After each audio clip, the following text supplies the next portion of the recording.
Hello guys, ഞാൻ കണ്ട cinema എന്ന സെഗ്മെന്റിലെ പുതിയൊരു വീഡിയോയുമായിട്ടാണ് ഞാൻ വന്നിരിക്കുന്നത്. ഇന്ന് ഞാൻ കണ്ടിരിക്കുന്ന സിനിമ എക്സ്മ എന്ന കൊറിയൻ ഹൊറർ ത്രില്ലർ മൂവിയാണ്. മിസ്റ്ററി ത്രില്ലർ മൂവിയാണ്. സിനിമ കൊറിയയിൽ വൺ ഹിറ്റായി ഇപ്പം ഡിജിറ്റലി അവൈലബിൾ ആണ്. സിനിമ മലയാളം സബ്ടൈറ്റിലും നമുക്ക് അവൈലബിൾ ആയിട്ട് എംസോണിൽ കിട്ടുന്നതാണ്. അപ്പം എല്ലാവരും ഒന്ന് ട്രൈ ചെയ്ത് നോക്കാവുന്ന ഹൊറർ മൂവിയാണ്. ഹൊറർ എന്ന് പറഞ്ഞു കഴിഞ്ഞാൽ ഇത് സാധാരണ ഒരു ഹൊറർ മൂവിയുടെ സെറ്റപ്പിലല്ല. നിങ്ങൾ വെയിലിംഗ് എല്ലാം കണ്ടിട്ടുണ്ടെങ്കിൽ ആ രീതിയിൽ കഥ പറഞ്ഞു പോകുന്ന ഒരു സെറ്റപ്പാണ്. ഒരു ഗ്രാമം, അവിടുത്തെ കുറച്ച് ആചാരങ്ങള്, അവിടെ നടക്കുന്ന ത്രില്ലർ.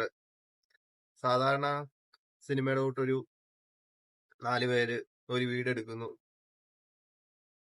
അവിടെ പോയി താമസിക്കുന്നു, അവിടെ പ്രേതം കൂടുന്നു, ഒഴിപ്പിക്കാൻ ആള് വരുന്നു, അല്ലെങ്കിൽ നമ്മുടെ കൂടെ ഉള്ള ഒരാളുടെ ദേഹത്ത് പ്രേതം കയറി അവരെ ഒഴിപ്പിക്കാൻ വരുന്നു. അങ്ങനെ രീതിയിലുള്ള കഥയല്ല ഇത്.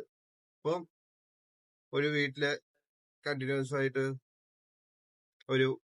അവിടുത്തെ കുട്ടികളെല്ലാം മരിച്ചു പോകുന്നു. അപ്പം ലാസ്റ്റ് ആയിട്ട് ജനിച്ച കുട്ടിക്ക് ഇതുപോലെ എന്തോ ഉപദ്രവം ഉണ്ടെന്ന് മനസ്സിലാക്കി കുട്ടിയുടെ അച്ഛന് ഒരു മന്ത്രവാദിയെ വിളിച്ച്, മന്ത്രവാദി വന്ന് അവരുടെ അപ്പൂപ്പന്റെ ശല്യമാണ് എന്ന് കണ്ടുപിടിച്ച് ആ അപ്പൂപ്പന്റെ കുരിമാടം തോണ്ടിയെടുത്ത്, അങ്ങനെ അവിടുന്നാണ് കഥ തുടങ്ങുന്നത്. കഥ ബാക്കി ഓരോ സെഗ്മെന്റ് ആയിട്ട് പുതിയ പുതിയ കാര്യങ്ങൾ, അതിന്റെ ബാക്കിയായിട്ട് നടക്കുന്ന കാര്യങ്ങളാണ്. അതാണ് ഈ സിനിമയെ കൂടുതൽ ഇൻട്രസ്റ്റിംഗ് ആക്കുന്ന കാര്യം. നോർമലി ഒരു കഥ നടന്ന് അതിന്റെ ഒരു സംഭവം നടന്ന് അതായിരിക്കും മെയിൻ പ്ലോട്ട്. ഇത് ആ ഒരു സംഭവം കഴിഞ്ഞ് അതിന്റെ ബാക്കിയായിട്ട് തുടർച്ചയായിട്ട് നടക്കുന്ന കാര്യങ്ങളാണ് മെയിൻ ഫോക്കസ് ആയി.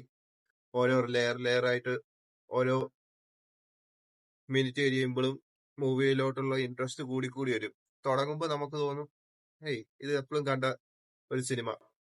അത് കഴിഞ്ഞ് കുറച്ചുകൂടി പോകുമ്പോഴത്തേക്കും കൊള്ളാം. അങ്ങനെ ക്ലൈമാക്സ് വരെ നമുക്ക് ഇൻട്രസ്റ്റിംഗ് ആയിട്ട് കണ്ടിരിക്കാം. എല്ലാവർക്കും ഒന്ന് ചെക്കൗട്ട് ചെയ്ത് നോക്കാവുന്ന സിനിമയാണ്. എല്ലാവരും കണ്ട് സിനിമയുടെ അഭിപ്രായങ്ങൾ പറയുക. ഓക്കെ ഗൈസ്, അപ്പൊ അടുത്തൊരു വീഡിയോ ആയിട്ട് വീണ്ടും കാണാം.